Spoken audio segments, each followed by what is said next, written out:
Olá, mulherada! Sejam muito bem-vindos a mais um episódio do podcast Mulher Informa.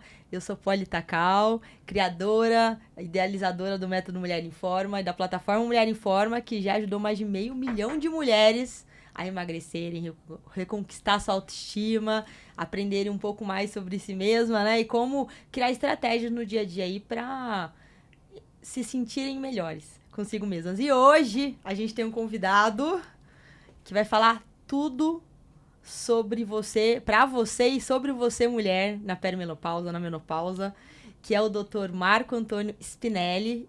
Falei certo? Spinelli? Spinelli, é. Spinelli, psiquiatra e psicoterapeuta. Opa, acertou. Tava aqui treinando psicoterapeuta, gente. Tava difícil de eu falar. E psicoterapeuta. Se apresenta um pouquinho pras meninas. Muito obrigada pela presença. Oi, meninas. Eu sou psiquiatra e psicoterapeuta de orientação junguiana. Eu tive uma entrevista num podcast que eu também conheci o trabalho da Polly nesse podcast, o Pod Doutor, e que eu falei que o melhor psiquiatra que tem é a academia. E aí isso viralizou absurdamente, foi para milhões e milhões de pessoas. Eu fiquei muito popular entre a turma da maromba e muito impopular entre os psiquiatras. Hoje eu vou explicar um pouquinho mais dessa história. Vamos lá. Antes de começar o podcast, eu estava perguntando pro Marco, meninas, o que veio primeiro, o ovo ou a galinha, né? Porque é muito difícil, né? A gente vê um psiquiatra que é psicoterapeuta e um psicoterapeuta que é um psiquiatra, né? Sou protegido pelo IBAMA, sou uma espécie em extinção. E por que junto, assim? Conta pra elas, assim. Eu não consigo imaginar diferente, Polly. Eu não consigo imaginar diferente. Você tem... Na verdade, quando eu estava na residência, eu me apaixonei. Tinha um professor espetacular que ele ensinava a gente a psicopatologia. Quer dizer, como é que você entrevista um paciente e descobre o que ele tem. Porque a psiquiatria, ela não tem um exame que você chega e fala, olha, se tem uma pneumonia, você faz um raio-x de tórax, aparece a pneumonia. Na psiquiatria não tem. Você tem que entrar em contato com a pessoa, entender o mundo dela, entender o que está acontecendo e no que aquilo está afetando o sistema nervoso dela. E nesse meu professor, as aulas dele, as discussões, ele começava, ele tirava o relógio e colocava do lado. Porque isso significava que a gente ia ficar fora do tempo. A gente começava a conversar às 4 da tarde, terminava às 11, meia-noite. Eu cheguei uma vez em casa com o farol do carro apagado, de tão mexido com tudo aquilo que eu estava aprendendo. E lá eu aprendi sobre multidimensionalidade, que é o que você trabalha também, né? O ser humano, ele tem várias dimensões. Ele tem, na psiquiatria, por exemplo, ele tem a dimensão biológica, ele tem a dimensão médica, ele tem a dimensão psicodinâmica, que a gente fala, psicológica, social. Uhum. E a doença afeta todas essas dimensões. E desde do meu começo, eu sempre me apaixonei por isso, por atuar em várias dimensões. Então, não é só psiquiatria e psicoterapia. Se o paciente tem uma síndrome metabólica, se tem uma intolerância à insulina, isso vai afetar a vida dele toda. Sim. Se ele faz exercício, se ela vem no Mulheres em Forma, ela vai evoluir de um jeito. Se ela não consegue, vai evoluir de outro jeito. Sim. Então, o que se faz é um trabalho nessas múltiplas dimensões. Uhum. Psiquiatria e psicoterapia são complementares. Sim. Uma ajuda a outra, mas são muito vastas. Então, acho que os colegas eles vão se especializar numa coisa ou noutra. Hoje, cada vez mais na parte biológica, cada vez menos na parte psicoterápica. Mas tem muita gente que fica na parte psicoterápica. Sim. Pô, legal. E você tem um Insta, né? Psiquiatra de Estima-Ação. Por que Estima-Ação? Tinha uma época que eu tenho 2 filhos. E o meu filho menor, ele começou a organizar Insta e coisas no YouTube, para eu falar as coisas. Ele que agitou você assim? Não, eu queria, mas ele me ajudou. E um amigo dele veio do Sul, não tinha onde morar, precisava de ajuda. Eu falei, aproveita e bota o moleque aqui para trabalhar e ajudo. E aí eu falei, vamos fazer Marco Spinelli Psiquiatria. Não, esse nome é muito chato, esse nome é ruim. Esse nome é muito tiozão. E aí eu estava voltando, né? Eu te contei que eu moro em Cotia, moro na Granja. E aí eu voltando, eu falei, vou falar psiquiatra de estimação. Ele falou, esse nome é legal. E aí fez um logo com meu perfil desenhado com uma coleira. Coleirinha. Mas aí o projeto morreu. Ele foi fazer faculdade, o amigo dele não deu certo em São Paulo, foi embora, o projeto morreu. E, dramaticamente, em 2020, no comecinho da pandemia, eu tive uma doença grave. Tive uma doença grave, fui operado, tinha uma situação de risco de vida, fiquei um tempo com risco de vida.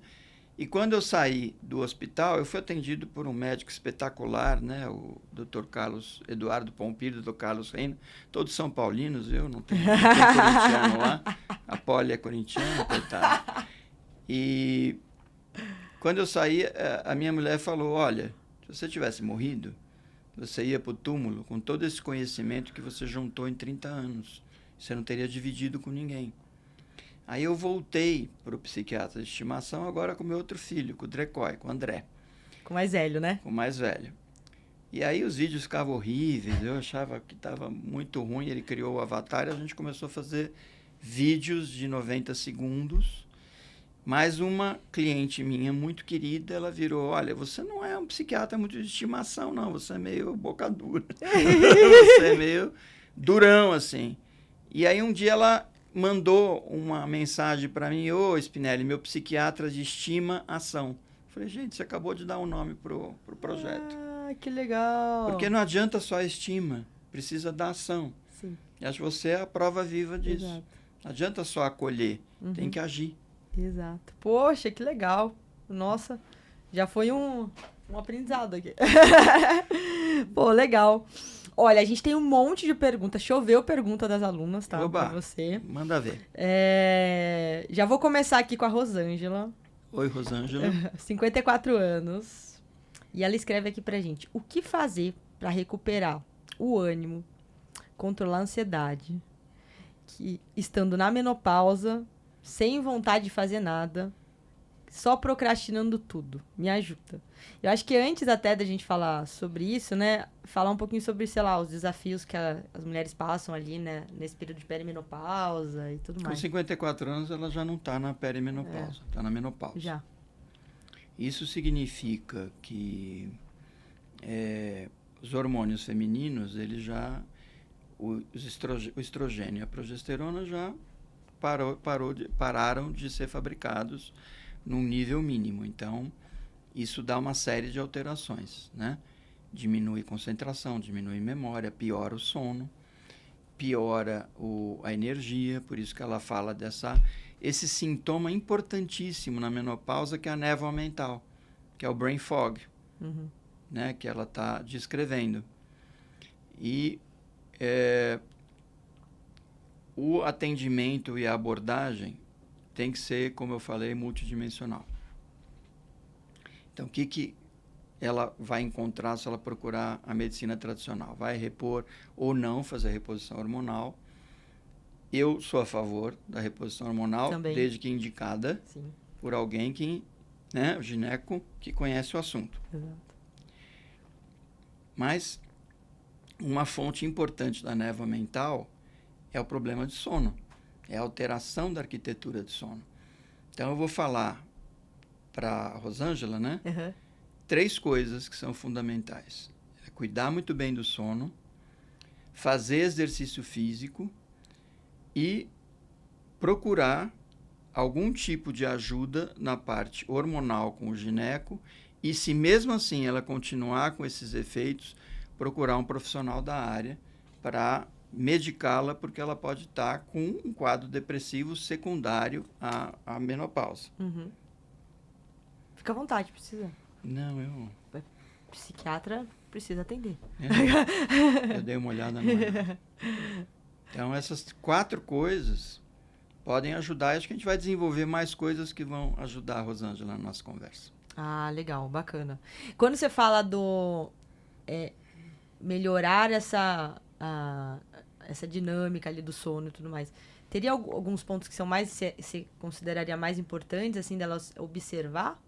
Pra gente observar? Na perimenopausa, uma coisa que atrapalha muito o sono são os fogachos, né? São as ondas de calor, e a sudorese, né? Os ataques de suor durante o sono, que interrompem o sono, que deixam o sono picado. Outra coisa que atrapalha o sono das pessoas é o que eu chamo da insônia Netflix. E como uma das insônias é uma dificuldade de iniciar o sono, então as pessoas ficam assistindo uma série ou rodando o celular e expondo o cérebro dela e a retina à luz azul. Para o cérebro, isso significa que nós estamos aqui com o sol a pino. E isso atrapalha no metabolismo, na função da melatonina. Então, uma coisa que ela pode fazer é defender a hora do sono dela como se estivesse cuidando de um filho muito querido. Que uma hora antes parar com tela, não ficar... eu fui num podcast que o rapaz falou, eu fico vendo vídeo até ter sono e dormir.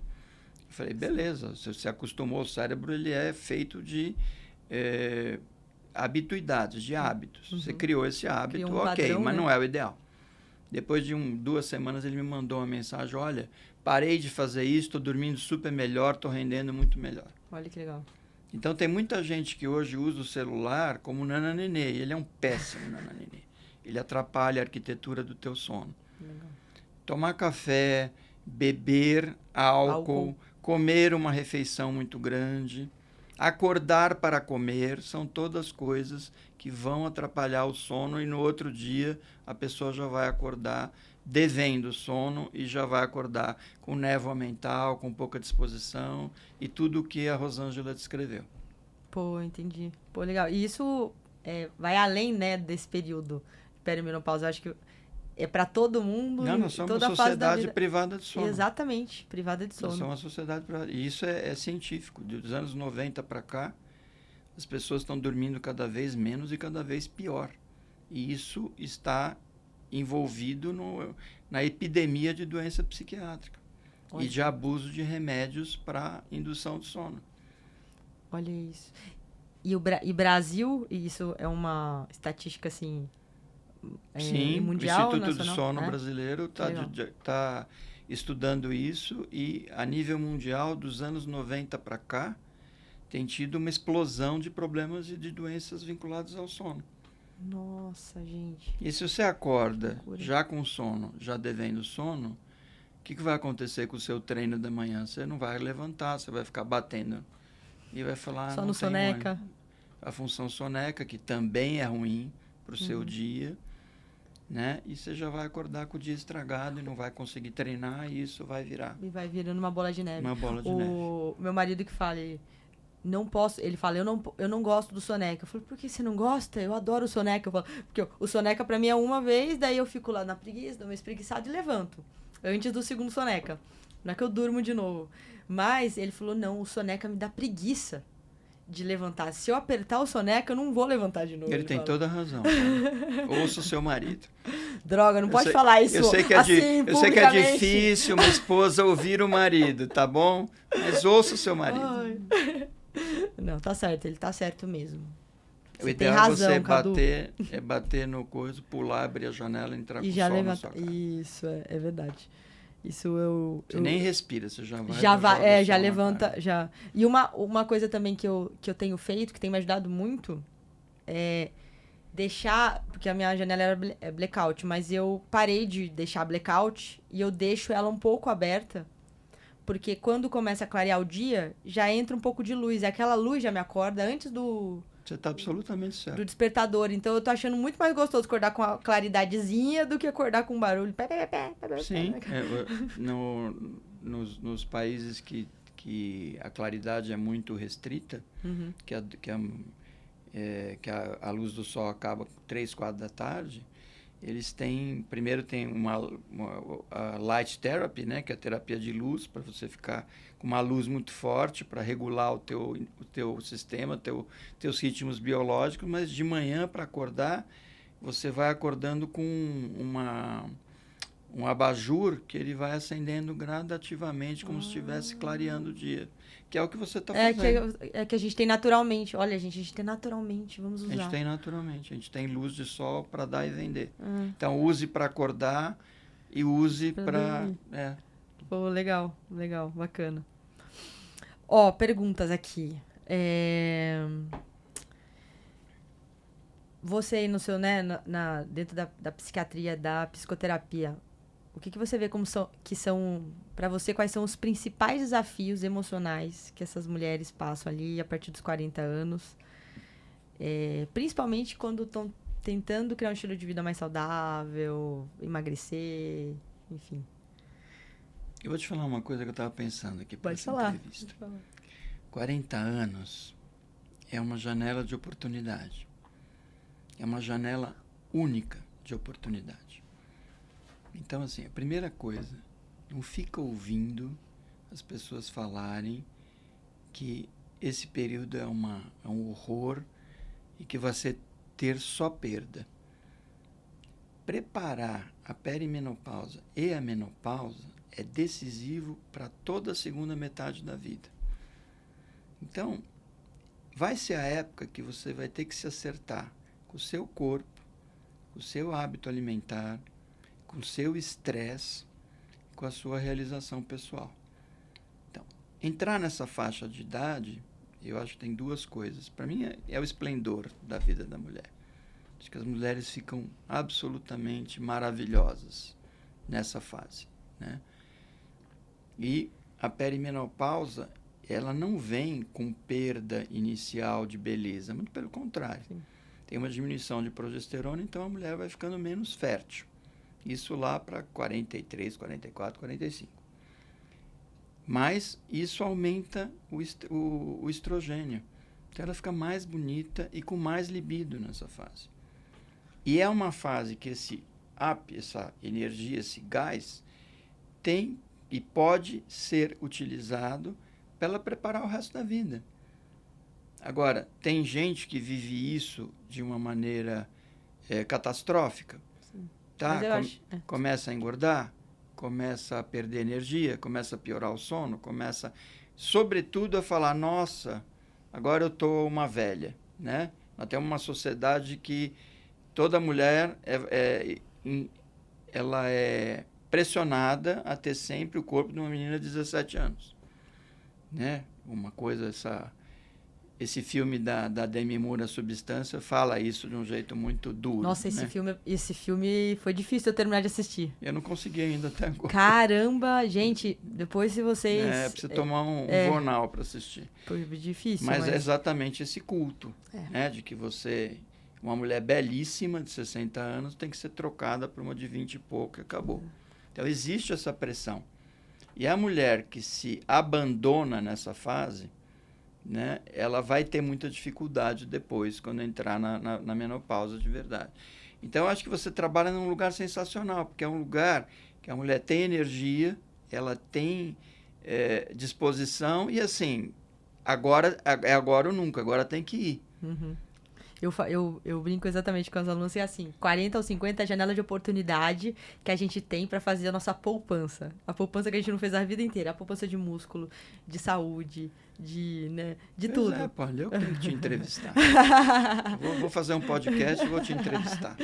Porque isso que você fala é muito legal. Obrigada. E não é tão estabelecido pelo discurso de algumas pessoas. Que querem falar, olha, o bicho-papão vai te pegar, olha, já tem que começar, olha, você vai perder.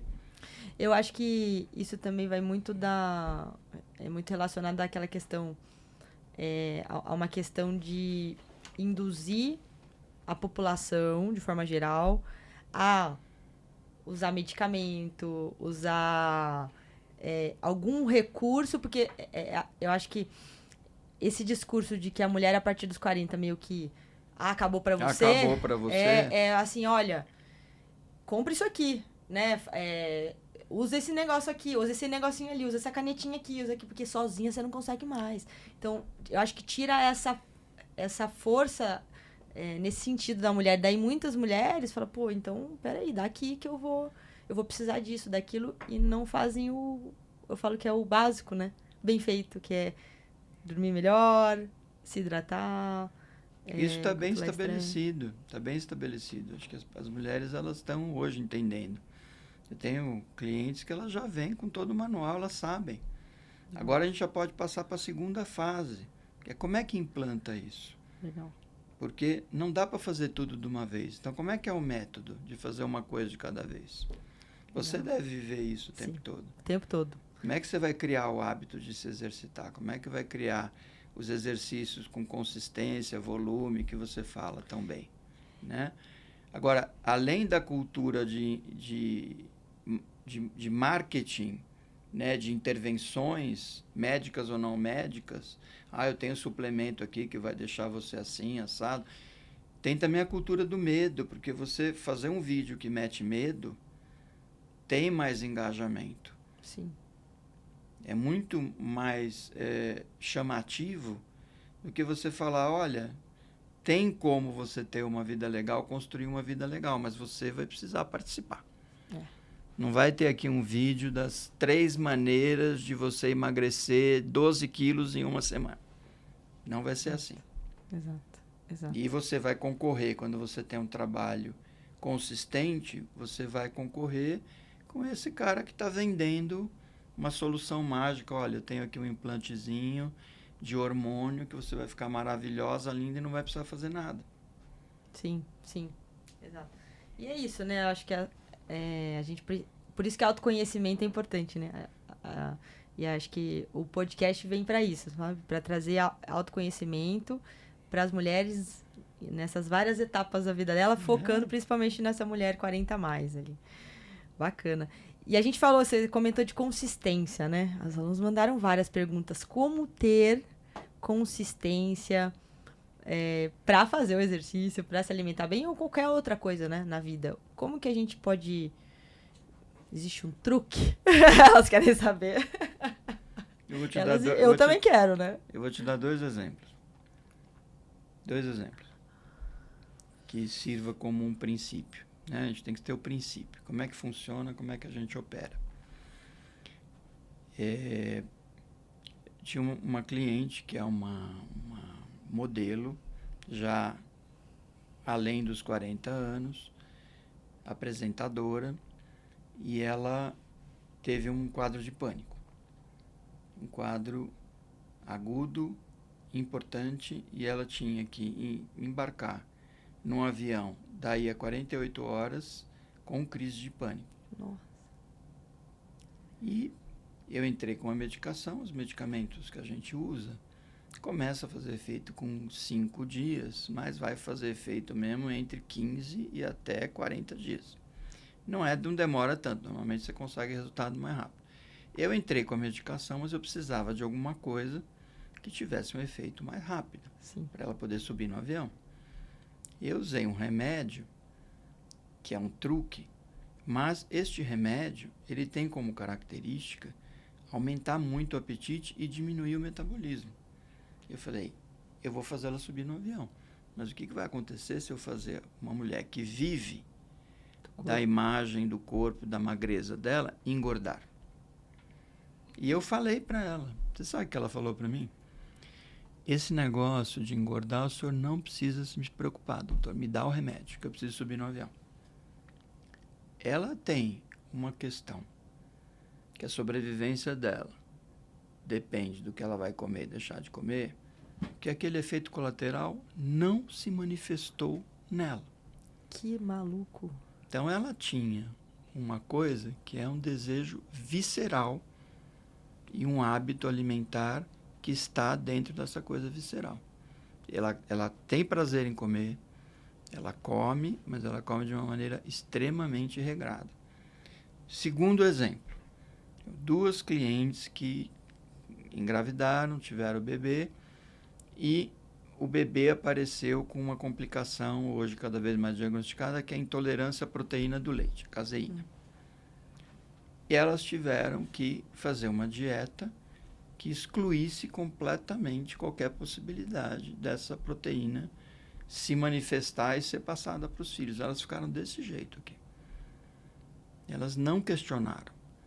Então, a consistência, ela ganha quando não é a tua cabeça que está pedindo, não é o seu cérebro racional, é o que está lá mais no fundo do seu coração e do seu intestino.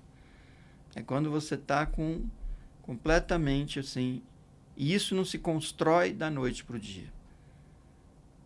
Isso não se constrói em uma semana, nem com 7 dicas para conseguir consistência. É um passo de cada vez.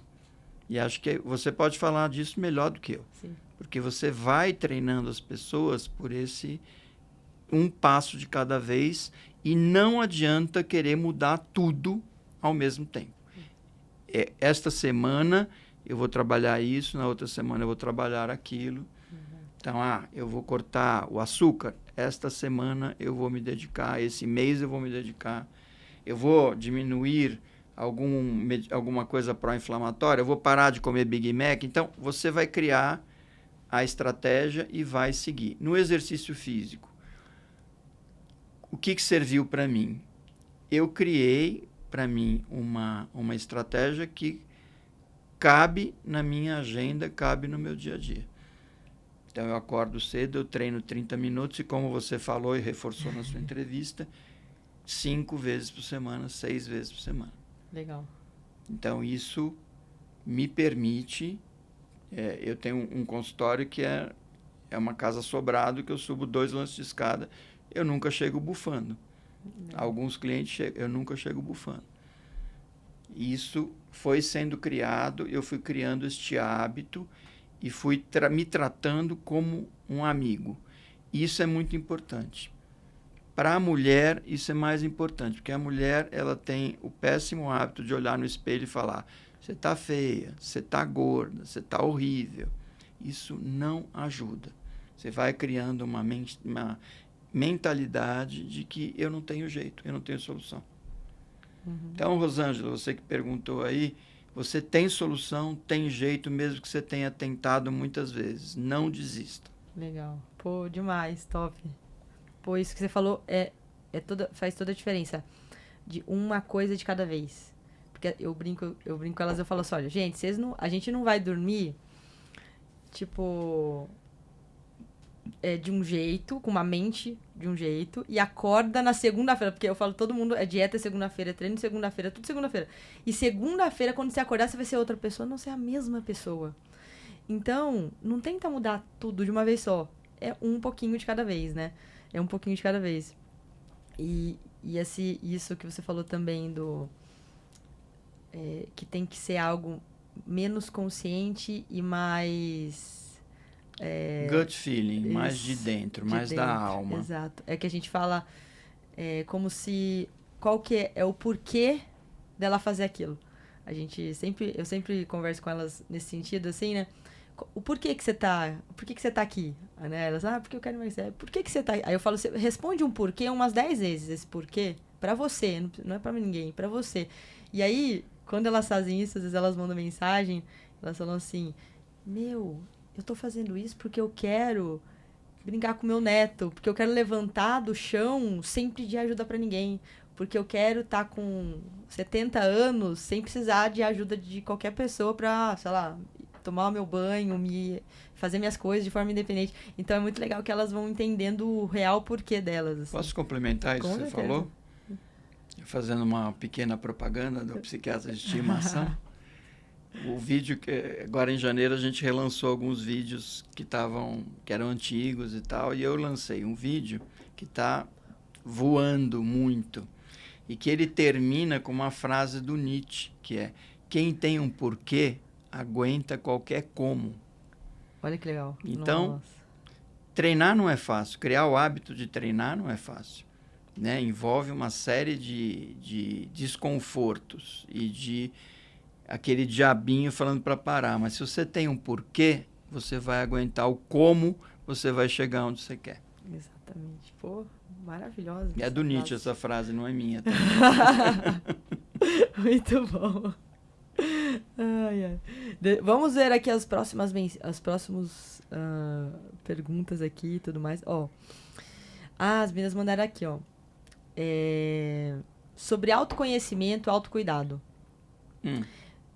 Para você, qual que é a importância, né? A gente pode poder falar um pouquinho sobre esse tema, de se reconectar consigo mesma, essas mulheres, principalmente pensando, sei lá, para que elas consigam identificar gatilhos emocionais, padrões, esses padrões negativos que você falou, né? Ah, toda mulher é assim, mas a gente não acha que a gente é assim. Então, não sei se, né? Não sei se todas são, mas a maioria, né? Enfim, e como que a gente poderia identificar isso numa autoobservação, algo do tipo? A gente tem, a partir da adolescência, uma pressão muito grande para você encaixar, para você fazer parte do grupo, para você pertencer. Num tempo muito antigo da nossa evolução, você ficar fora do grupo significava a morte. Então, o homem ele tem que ter uma profissão, tem que ganhar dinheiro, tem que, né? E a mulher, ela também agora tem que ter uma profissão, tem que ganhar dinheiro, e além disso tem muitas outras autoexigências.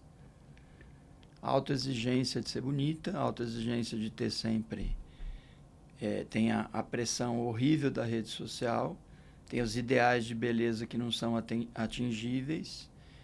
E uma coisa que eu gosto muito na rede social é que esse ideal de beleza ele começa a mudar aí meninas com corpo diferente, mais gordinhas, com gordura localizada, bumbum grande, elas acham lindas e elas se colocam como lindas. Eu acho isso ótimo.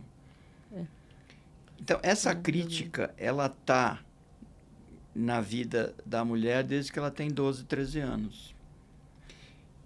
O advento das redes sociais, ele aumentou muito o índice de doença psiquiátrica em meninas de 10 a 14 anos, Poli, não meninos. O índice dessas meninas que se cortam ou que têm alterações com ansiedade, com depressão, é muito maior do que na época que eu me formei. Então, já nessa idade, a pressão para ser popular, para ser bonita, para não se largar, é muito grande, e na mulher e no homem. Tem uma crise dos meninos também, né? Porque também a mulher empoderada, a mulher também tem um investimento nessa imagem da mulher que os meninos ficaram de fora. Mas não estamos falando das meninas, não estamos falando dos meninos. As meninas, elas têm essa autocrítica. E se você olha para o teu corpo e projeta nele um ideal de ficar igual àquilo ou igual a 20 anos atrás, isso é um passaporte para a infelicidade. Então, o que eu falo para as minhas clientes é: comece onde você está. Comece tirando beleza do que você já tem. Porque tem uma frase do Jung que eu falo e muita gente não entende, que assim... Você só consegue modificar o que você aceita. Tudo que você resiste, persiste. Então, eu atendi uma menina que ela foi criada para ser obesa, porque desde que ela tem 8 anos, não pode comer isso, você está gorda, você não pode. Foi criando uma neurose em torno da alimentação, que ela briga a vida inteira com dieta restritiva, que é uma dieta de engorda, né? Você sabe. Sim. Porque você fica um tempo restrito, depois você chuta o pau da barraca, o que vai fazer? Você vai sempre. Então, esta pressão é muito grande. E olhar no espelho e falar, você está horrível, você nunca vai ficar do jeito que a menina do Instagram está, não é um bom começo. Comece onde você está. Qual é a frase? Muito boa essa frase. O quê? Do Jung. Você só consegue modificar o que você aceita. Nossa, e é isso mesmo, né? Porque se a gente para pensar, tudo que a gente, vamos dizer assim, repudia mais, assim, a gente não quer aceitar, é o que mais você ressalta. Reforça. É o que mais você ressalta. Reforça. Exato. Teve na pauta que vocês me mandaram a história da autossabotagem. A autossabotagem é isso. Autossabotagem é você colocar uma coisa que está muito além e no meio do caminho você acha que não vai dar, então tá bom, então eu vou comer aqui um tijolo de sorvete. Então a autossabotagem ela está relacionada, ela está relacionada a uma com meta... esta não aceitação e essa meta que ao não ser atingida, então tá, então eu vou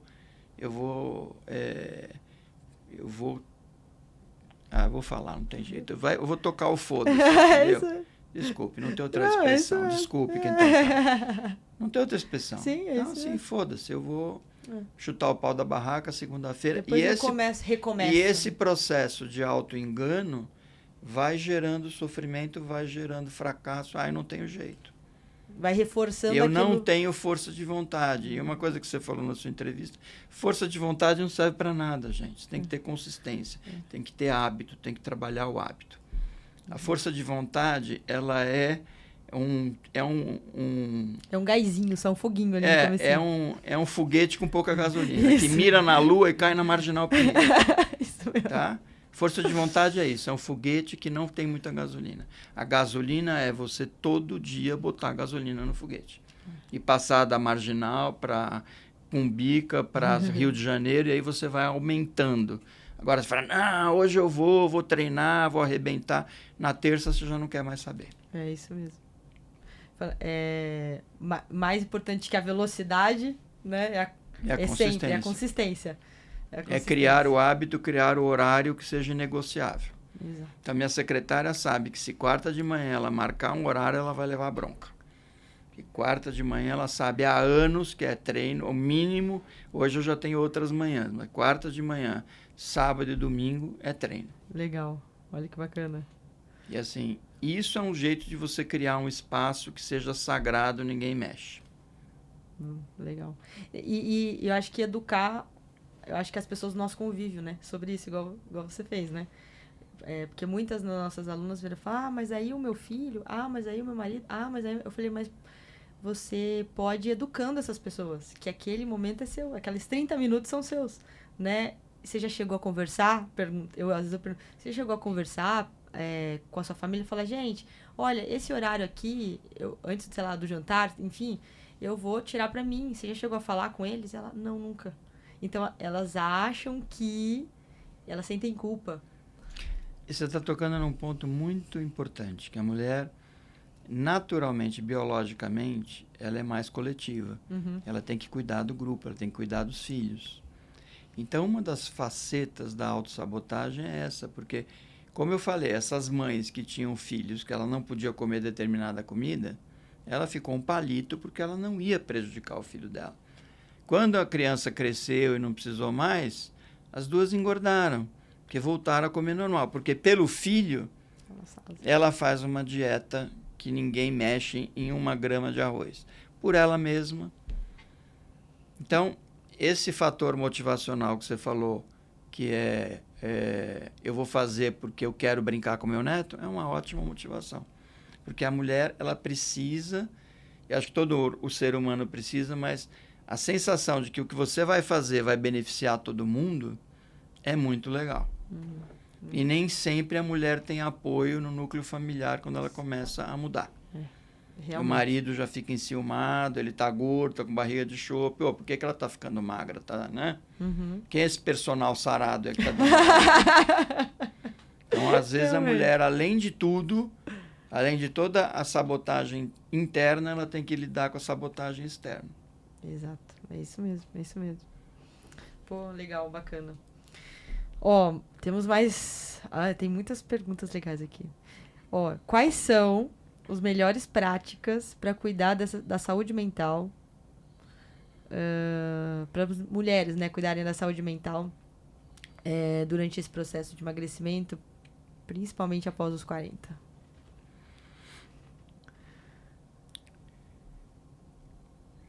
A gente está falando de uma coisa muito importante, né? Que eu estava conversando aqui no backstage com você, que eu falei uma frase, né, no podcast, que o melhor psiquiatra que tem é a academia. O exercício físico é muito importante. Cuidado com o sono é muito importante. Cuidado com a autoestima é muito importante. Então, antes de mais nada, não massacre sua autoestima. comece a se tratar como quem trata com uma amiga, não como inimiga, não como uma criança birrenta. Pare com frases do tipo, eu não tenho jeito, eu tenho que tomar vergonha na cara. Eu falo, essa frase, eu tenho que tomar vergonha na cara e vou começar a treinar, é garantia 100% que você não vai treinar. Pare de se tratar que nem criança ou que nem criança teimosa. O nosso cérebro, ele foi feito para poupar energia. Se ensinar ele a treinar, você precisa fazê-lo muitas vezes, porque ele sabe que aquela esteira não vai para lugar nenhum. E ele foi criado desde o Paleolítico para poupar energia. Então, tenha paciência, tenha compaixão por você mesma, trabalhe as relações com outras pessoas. Acho que é muito legal o seu movimento, porque coloca as pessoas em contato umas com as outras. As mulheres têm isso melhor que os homens, elas conseguem ter redes de apoio melhores. E isso tudo são formas de você iniciar. E assim, orientação nutricional, passagem por terapia e por psiquiatria, se necessário, sim. Mas assim, cuide do seu sono, cuide do seu exercício físico, cuide da sua autoestima. Legal. Esse cuide da autoestima eu acho que é o mais difícil, sabia? Porque é natural, né? Mas eu vi na sua entrevista que você fala a importância dos resultados, dos micro-resultados, a importância de ter resultado logo e essa coisa que você faz de dar um choque inicial para o resultado aparecer. É pra gente, eu falo, é pra gente desbancar aquela crença que a pessoa fala que pra ela não dá, sabe? Eu falo, sim, tem que derrotar isso de cara, se o inimigo... Na minha prática clínica eu também tento, assim, uma abordagem, tudo bem, tem um tempo para o tratamento dar resultado. Sim, claro. Mas que o resultado apareça logo para a pessoa perceber, puxa, melhorei. Isso. Vale a pena continuar. Acho que isso vale para meu consultório e para a tua plataforma. Sim. Não, e dá essa, vamos falar assim, a motivação que a gente falou, né? Dá um pouquinho mais de gás ali para a pessoa querer continuar, querer fazer. Sim, criar um círculo virtuoso, de que, puxa, está melhorando. Então, só você se apaixonar pelo processo de melhorar, de emagrecer, de melhorar a sua vida, vai fazer que a consistência se estabeleça. Exato. É sobre isso, né? É sobre o processo. É sobre deixar o processo prazeroso.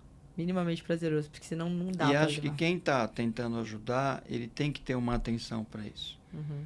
Ele tem que ter uma atenção para adaptar o seu método ao cliente e não o cliente ao método. Uhum. E o cliente vê o resultado, vê que ele pode, vê que ele vai vencer o medo e ela vai conseguir ver o resultado e vai ficar feliz e vai continuar. É isso mesmo. Pô, demais. Legal. Pô, muito bom, muito bom. Estamos indo para a nossa reta final aqui. A gente falou vários pontos aqui que a gente tinha colocado na pauta também, né? Mas eu acho que vale a gente reforçar, assim, eu acho que porque a gente falou antes, né? Não falou aqui nas câmeras para as meninas, como que a terapia, sabe? A terapia, a psicoterapia pode ajudá-las, né? Pode ser uma aliada no processo para elas de mudança de hábito, enfim, anyway, de todas as... Nossa, já posso ficar até amanhã falando disso aqui. Eu acho que a terapia... Eu vou dar um exemplo para você dramático, que eu acho que vai resumir tudo. Dramático. Então, eu tinha uma cliente que também trabalha em televisão, que também ficava humilhada pela apresentadora do lado dela, que era uma deusa grega, e ela baixinha, tarracada, e ela não conseguia emagrecer. E troca de endócrino, não adapta a medicação. Tal. Aí eu usei uma técnica que nem é utilizada para isso, é uma técnica chamada EMDR. Não sei se você já ouviu falar. EMDR, não? Não, é reprocessamento e dessensibilização através do movimento ocular. Você pega um trauma, a pessoa revive aquele trauma, tem a emoção do trauma que ela viveu, e através do movimento ocular você consegue dessensibilizar, aquele trauma já não é mais tão importante, e colocar uma outra memória melhor no lugar. E eu comecei a ver isso para quem não consegue emagrecer. E ela voltou, ela fez um relaxamento, começou a fazer, e tentamos ver uma vivência traumática. E ela lembrou da mãe dela, que depois da menopausa ficou muito descuidada. E que tinha uma barriga em avental caindo assim em cima, né?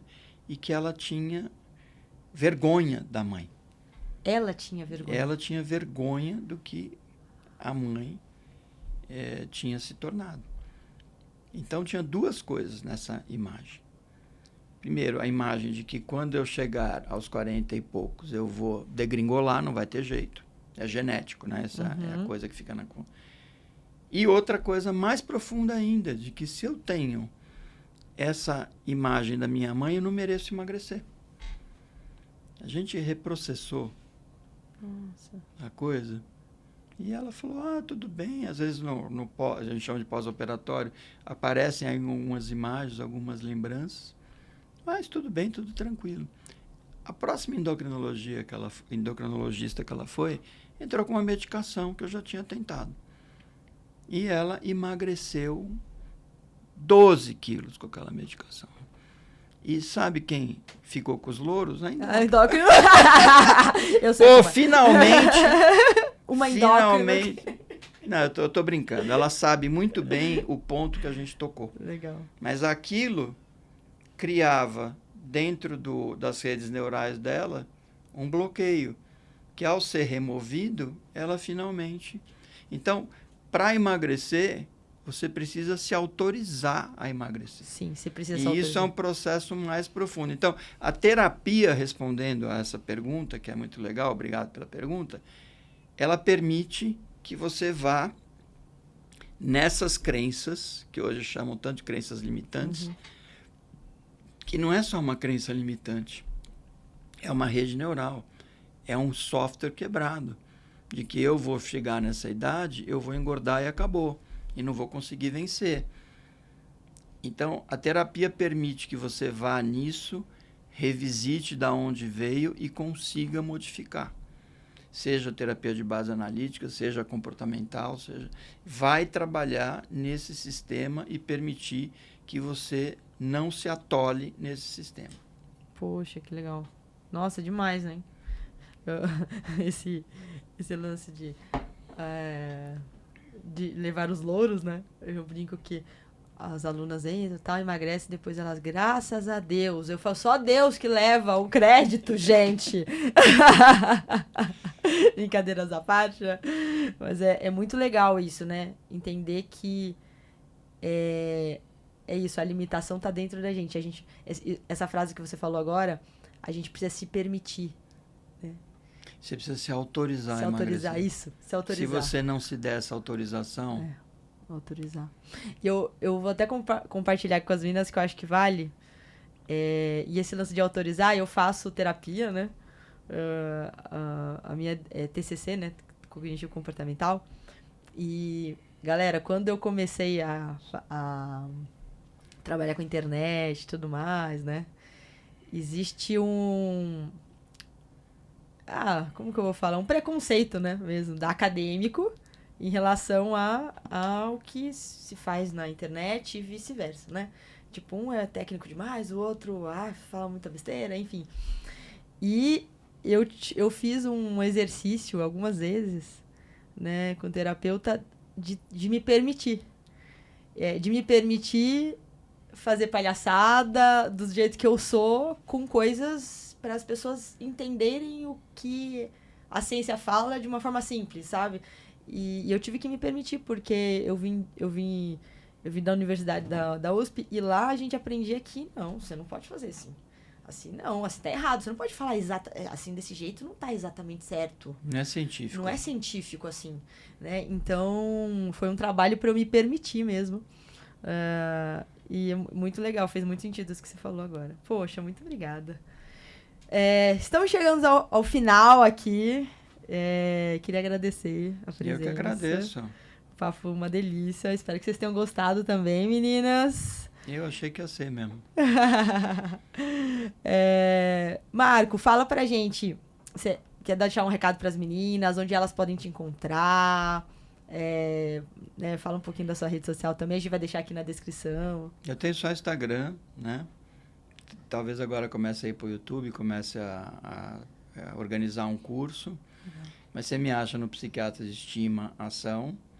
Ou me acha no e-mail, que é o consultorio.maspi@gmail.com, e lá vocês podem eventualmente tirar dúvida, marcar um horário, fazer entrevista, o que for. Vocês me acham nesses dois contatos principais. E tem live, né? Toda semana lá? Como é que tá agora? Toda segunda-feira, 8 da noite, tem uma live. Não, são ótimas. Eu dei uma maratonada nas últimas, que eram, acho, retrospectivas, né? Do ano passado e do finalzinho do ano passado. Super legal, gente. Traz muita reflexão legal. E o bacana, eu adorei, depois o comentário da galera da live.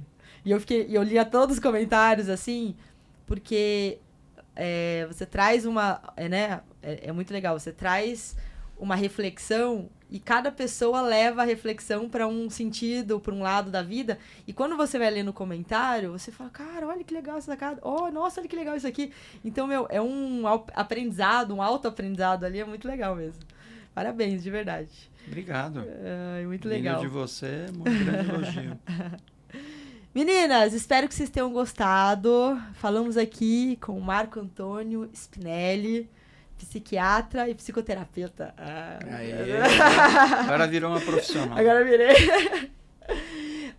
Já comentem aqui, mandem suas dúvidas aqui também, depois a gente vai respondendo todo mundo. Espero que vocês tenham gostado. Quem não se inscreveu, já se inscreva e já vamos divulgar aqui para fazer sentido aqui toda a minha equipe, os nossos convidados também. A gente tá fazendo isso aqui com muito carinho para vocês, né? Então, é legal que, se foi legal para você, se foi bacana para você estar aqui com a gente, então divulgue também para suas amigas, enfim, para todo mundo que você conhece. E um beijo grande.